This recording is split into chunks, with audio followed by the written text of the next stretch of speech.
Hey everyone, welcome to the Stream Team. I'm your host, Patrick Stinson. Now, we know you can't keep up with everything that's streaming. We can't keep up with everything that's streaming. That's why we are a team. And today, the team is coming in hot.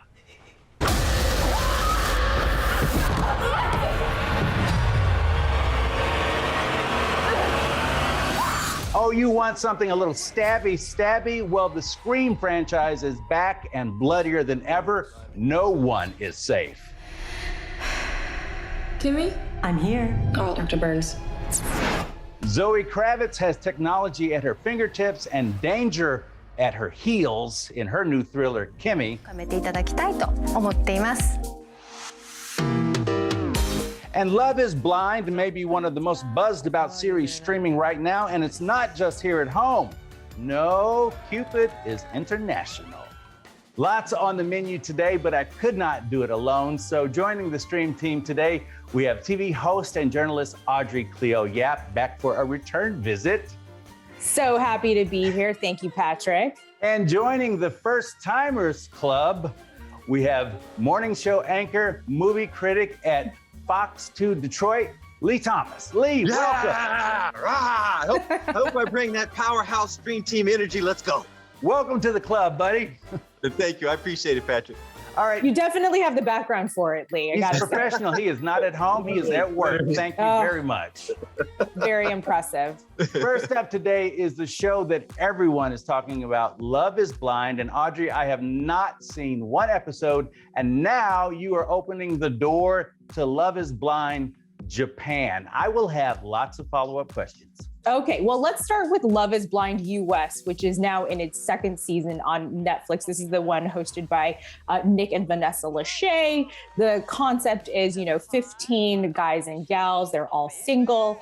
They talk to each other through these pods. They don't actually see each other. They fall in love, get engaged, and are set to be married, all sight unseen. So here's the thing. Love is Blind US, that show is trash. But Love is Blind Japan, which is why I am recommending Love is Blind Japan. Here, take a look. 私より身長高い人がいい。なんか親近感あるな。また話せたら嬉しい。それだけでめっちゃなんかうわーって。So it's the same concept, singles trying to meet each other, trying to find love. They are doing it based not on looks. They are doing it based on conversations that they're having. But there is just something so different about this show compared to the US one. I think that the contestants is that what you call them, contestants? They're much more introspective. Also, I'm not doing a lot of traveling in these pandemic times, and Japan is one of my favorite countries to visit. So I'm partly drawn to that show because of that reason. But other than that, I think it's just such a palate cleanser if you've already seen Love is Blind in the US, and you're kind of like, I don't know. I need to take a shower. Absolutely. Listen, I took a look at some clips, and it's beautifully done as well. Love is Blind Japan. It's gorgeous. It reminds me of this other reality show that used to stream on Netflix. I actually think you can still see it. It's called Terrace House, where they have these beautiful shots of scenery and the food and the architecture. And the vibe is just so totally different. But hey, I'm down to clown. If you are into the US version, which I have seen in its entirety, let me just say, Audrey, yeah, go ahead. Can I ask a question? Do they ultimately find love? So here's the thing. Here's the big spoiler. Love isn't blind, okay? But it's got a few cataracts. It might need some LASIK. I'm not going to actually tell you, but do people couple up after talking to each other? Do they get engaged? Yes, they do. But remember, love isn't blind. It's got some vision issues. And it's slightly trashy here in the US. A little bit. Not got some vision issues and may have to use a walker, but they get there eventually. Is that what you're saying? Yeah, that's what we say about Patrick too. But hey, it's a family show. All right, okay, Lee. Listen, possibly the only thing getting more buzz than Love is Blind is Zoe Kravitz. Yes. But it turns out before she slipped into that cat suit and stepped into the Batman spotlight, she was playing a woman who was afraid to leave home at all.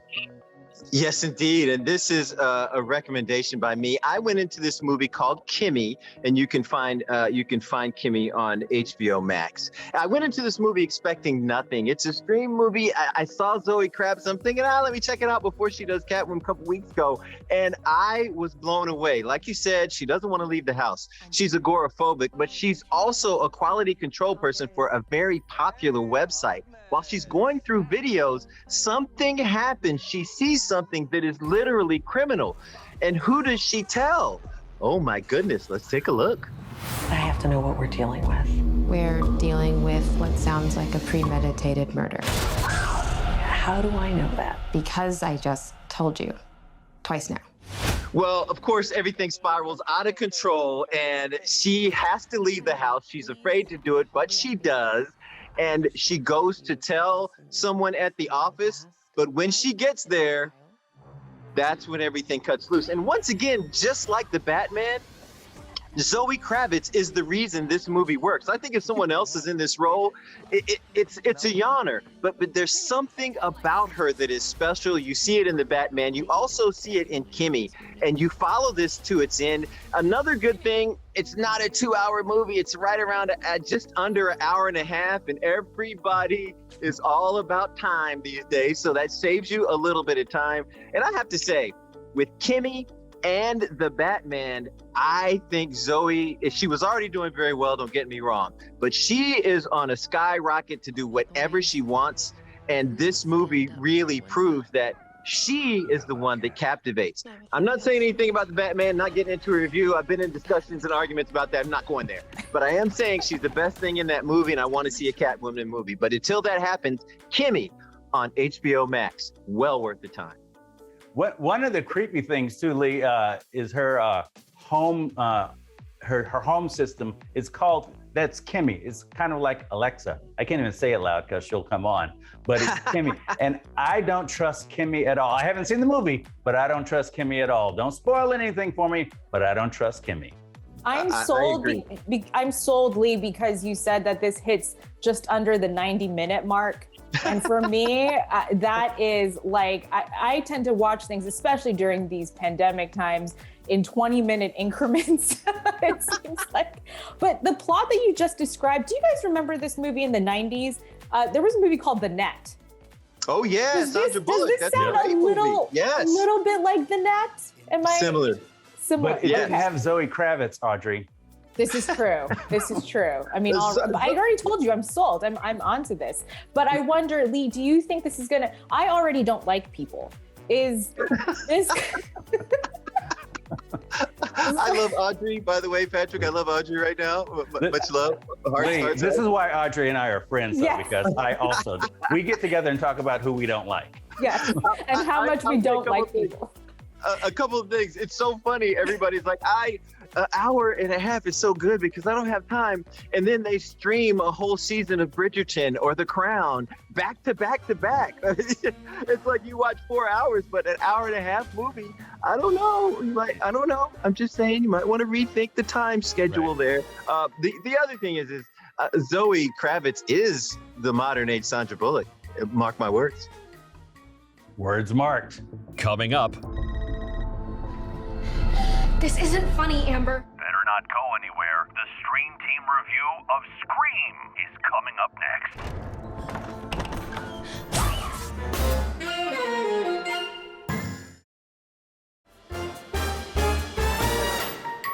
I don't trust Kimi, but you know who else I don't trust? I don't trust any of the people in the new Scream movie. None of them. Whatever his link is to our past, it's pulled us all back here. And I won't sleep until he's in the ground. Scream 5, or Scream, is now streaming on Paramount Plus in all of its bloody goodness. It's the newest chapter in the Scream franchise that started way back in 1996, before I was born.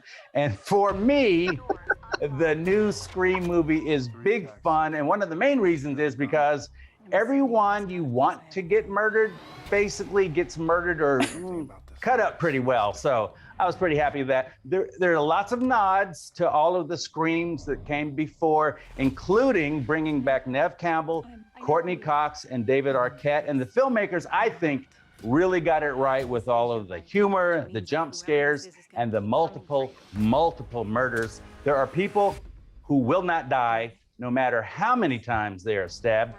What's weird is Paramount Plus kind of quietly released Scream to the streaming audience. I don't know why, but it is the perfect kind of Friday, Saturday night movie with the lights out, a couple of cocktails in hand, whatever your pleasure is in that area. And by the way, if you think you need to catch up on all of the other Scream movies before you jump into Scream 5 because you can't keep up with the plot, well, okay, that's a whole different story. But you can also see Scream 1, 2, 3, and 4 on Paramount Plus, screaming and streaming as well. And I actually saw this one in the theater for a screener, but I will watch it again here at my house with a couple of cocktails, or 2 or 3. And also that popcorn that you make on the stove, because remember from the original one, and I know Patrick, you're a fan of this anyway, but Jiffy Pop, baby, Jiffy Pop. There you go. Lee, do you know what Jiffy Pop is? Here comes the Jiffy Pop. Fresh, hot, and delicious every time because you make it yourself. Gather around the Jiffy Pop, the family fun treat. Can I have a moment here? You make the Jiffy Pop on the stove? Absolutely. Is Audrey, is it okay for me to laugh here? No. Go, please. Not only Lee. Make it a delicious laugh, Lee. Not only does he make the Jiffy Pop on the stove, he gives it to you for Christmas when he realizes that you're going to be doing Christmas gift exchanges. And he runs down, he just grabs one and goes, "Look at this grab bag. Here's your Scream-inspired Jiffy Pop." Bravo, my friend. The Bravo. Patrick Stinson gift bag is second to none. The family fun treat. Yeah, I mean, forget the Oscars gift bags, forget the Globes, forget the ESPYs. It's all about what Patrick decides to put into a plastic Ralph's bag and give to you on December 23rd. I'm feeling a certain kind of way, Audrey. That's love, man. I feel it. That's love. All right, Lee, we're going to stick with the thrills and the chills and the jump scares because there's no better place for that than a roadside rest stop. Oh. Nothing good happens there, unless, of course, we're talking No Exit. Yeah, No Exit is the film, and it's Hannah Rose Liu, and I love her. She is this character that is in rehab, and while she's in rehab, she gets a call that something is wrong with her mother, but she cannot leave the rehab facility. So, of course, she breaks out in a snowstorm only to get stuck at this lodge with this group of strangers. This film also stars Dennis Haysbert, remember him from 24, and Dale Dickey. And they are part of a crew of people that are stuck at a lodge together.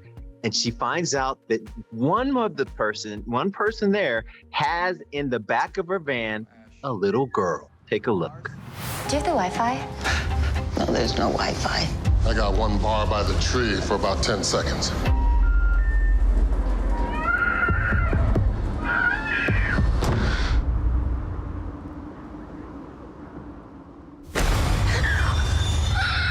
So then, of course, just to figure out whose van this is, why is this little girl trapped? So many things. It's not a psychological thriller. It's just a dramatic thriller, but it is well done. It's taken from a novel of the same name. And as the story plays out, and I really am strict about giving anything away, I will give nothing away. But as the story plays out, it takes twists and turns that I did not expect. Now, you go into these kinds of movies, and we've seen this, everybody trapped somewhere before, and you think, well, that's going to happen, that's going to happen.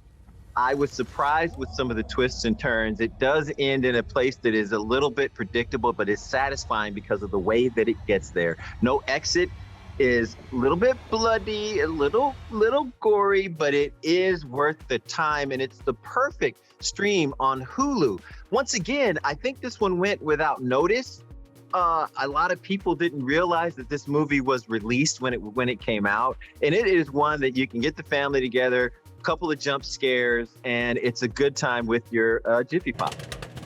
Lee, I'm so happy you said no spoilers because I was on the red carpet. I covered the red carpet premiere for No Exit. I talked to all of the stars. They were all very lovely, all dressed up and looked great. but it was so hard to talk to them because they were just like you. They're like, well, I can't give you any spoilers, so I can just tell you the basics, Patrick, about what No Exit is about. But like, they were like, there's twists and turns, and I'm ready to see what it is. Yeah, and I was surprised that the twists and turns, you know, I've been in the Critics' Choice. I've been there for 15, 20 years. I've seen a lot of movies, and usually I go, you can kind of guess your way through. A couple of things happened here I really wasn't expecting, which was a pleasant, scary surprise. So for people who are into that kind of thriller, this kind of thriller, I think you'll be surprised with where it goes. Is it the best one in the world? No, I'm not telling you to pay 15, 20 bucks and go to the theater. See, I'm telling you it's on Hulu, and it's worth the time if you have Hulu. And the price is right. That's what you're saying, right? Yes, I am. Okay, but how long is it?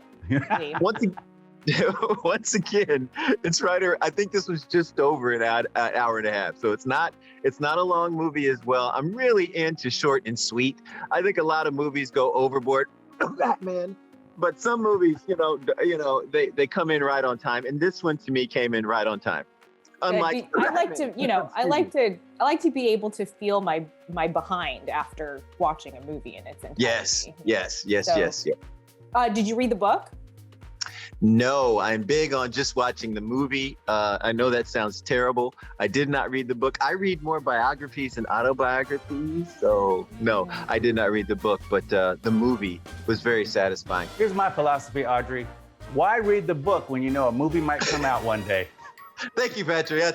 That's exactly how I feel. Thank you. Well, I guess yeah. I mean, why bother, right? They're just gonna reading. Reading. Why bother? All those words and stuff. I mean, come on. Words are hard. Can't do it anyway. Coming up, we'll all watch together as just a few simple words can alter Patrick Stinson's universe. I still haven't tried the one that you gave me.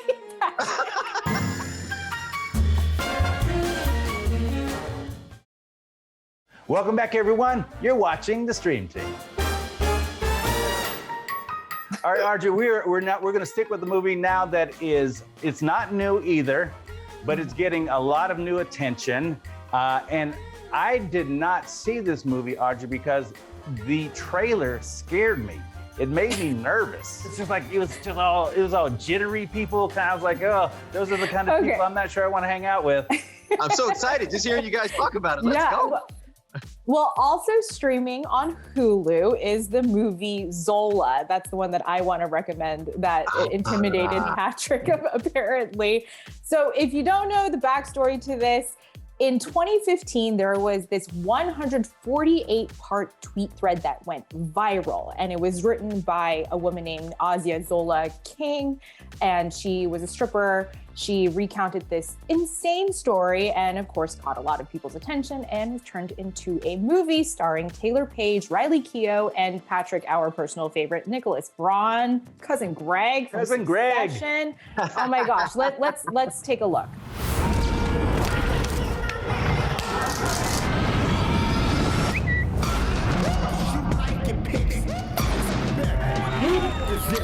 I swear on my life, her nappy ass hair was up in my face.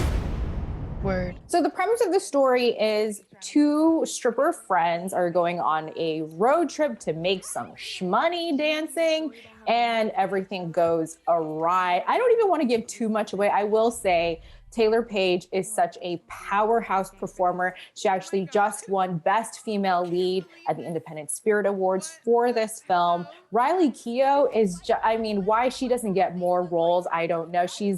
I feel like she's sometimes typecast in a certain type of role, but she just makes the most out of this. And the two of them together, it is just wild.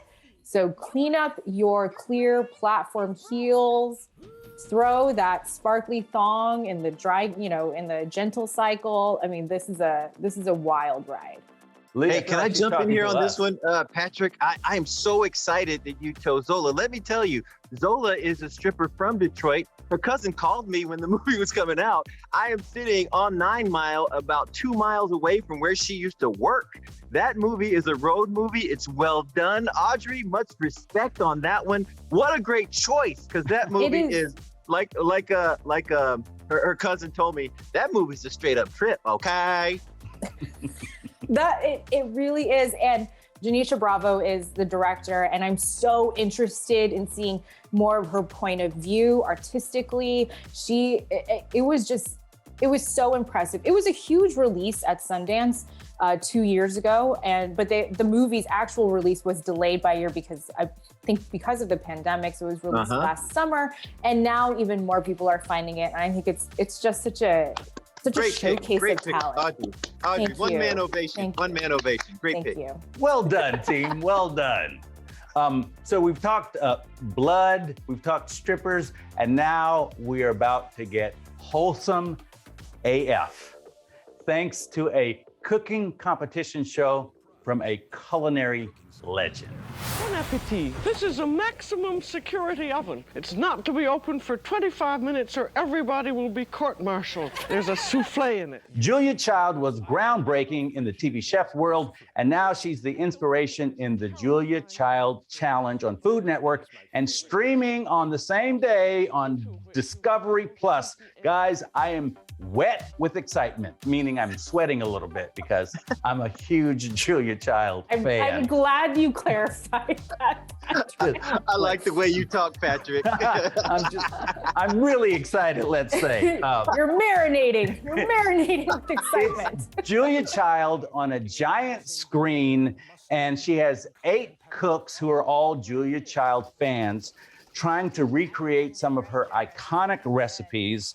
Sometimes they are working right alongside their food hero, and the show has recreated Julia's kitchen down to the fine details. The contestants are all competing to win an all-expense paid 3-month cooking course at Le Cordon Bleu in Paris. Sorry, I started speaking French. I wish them luck. I will be watching. I will say no one can do it like Julia. She was absolutely the best. She is OG TV chef. She's the groundbreaker, and much props to Julia. Again, it is streaming on Discovery Plus the same day that it airs on the Food Network. Julia Child she's one of my heroes, and I cannot cook a bit. I was gonna ask, what's your favorite Julia Child recipe, Patrick? You know what? It's like watching her, it's not the recipes, it's how she goes about all of it. And I really, when I watch her on TV sometimes, it's like I just think about, wow, she was doing this before all of the TV chefs. She was learning how to have something pre-baked. She was like learning how to get the cameras into the pot because, sometimes she's just like cooking. Sometimes things go wrong. And she led the way. So I really appreciate her contribution to the world, because we would not have the food competition shows that we have, like Chopped and Top Chef and all of these other things. Please give homage to Julia Child. Patrick, what would Julia say about your Jiffy Pop? She would appreciate my Jiffy Pop. She would say, bon appetit. Bon appetit, everyone. Welcome and bon appetit. The family fun treat. She would approve, Lee. I don't know why you guys are all up in my grill about my Jiffy Pop. It's very tasty, very tasty. I still haven't tried the one that you gave me. It's still in my pantry. Stream team confession. Confession. I will be over to pick it up. What a friend. What a friend. Taking it back. Not even showing me how to pop it properly. Team, thanks for making the Stream Team a hit today. Before we go, Lee, Audrey, we let everyone tell the audience where we can find you. Audrey, where can we find you? How do people get in contact? Connect with me on social media at Audrey Cleo on all of my social media handles. Yes, and you Lee, can find me. Same for you. Yes, you can find me at Lee Thomas TV on social media, and you can find my show, Critically Speaking, my movie review show, is there as well. And Lee, I gotta tell you also, Lee is great on a clapback on Facebook. Ooh, yeah. That's Let's dangerous. go. Let's go. Let's go. With great power comes great responsibility. I don't. Yeah. Absolutely. Guys, thank you so much. Thanks everyone for watching. Thanks, Bye. Patrick. Thanks, Audrey. Thank See you you. guys.